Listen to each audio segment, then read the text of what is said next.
बहुत समय पहले एक अत्यंत शक्तिशाली असुर राजा था, हिरण्यकशिपु। उसने कठोर तप करके वरदान पाया था कि उसे कोई देव, दानव या मनुष्य आसानी से नहीं मार सके। इस वरदान के अहंकार में वो स्वयं को ही भगवान मानने लगा। उसने अपने राज्य में आदेश दे दिया, अब से केवल मेरी पूजा होगी। लेकिन उसके ही महल में जन्मा उसका पुत्र प्रहलाद बचपन से ही भगवान विष्णु का अनन्य भक्त था।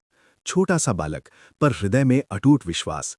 जब भी उससे पूछा जाता, तुम किसकी पूजा करते हो, वो निडर होकर कहता, नारायण ही मेरे प्रभु हैं। हिरण्यकशिपु का क्रोध बढ़ता गया। उसने प्रहलाद को पहाड़ से गिरवाया, विष दिलवाया, हाथियों से कुचलवाने का प्रयास किया, पर हर बार भगवान की कृपा से बालक सुरक्षित बच गया। अंत में उसने अपनी बहन होलिका को बुलाया। होलिका को वरदान था कि अग्नि उसे जला नहीं सकती। योजना बनी, होलिका आग में बैठेगी और प्रहलाद को गोद में लेकर उसे जला देगी। चिता सजाई गई, चारों ओर अग्नि की लपटें उठीं।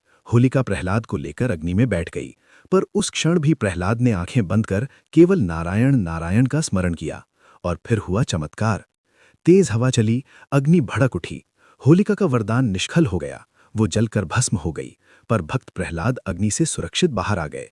ये दृश्य देखकर पूरे राज्य में एक संदेश फैल गया, अहंकार और अधर्म की हार होती है, भक्ति और सत्य की हमेशा विजय होती है।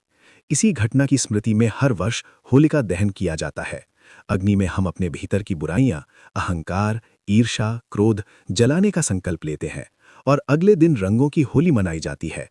ये संकेत है कि जब मन से बुराई मिटती है, तब जीवन रंगों से भर जाता है। यही है होली का सच्चा संदेश, बुराई पर अच्छाई की विजय और भक्ति की अमर शक्ति।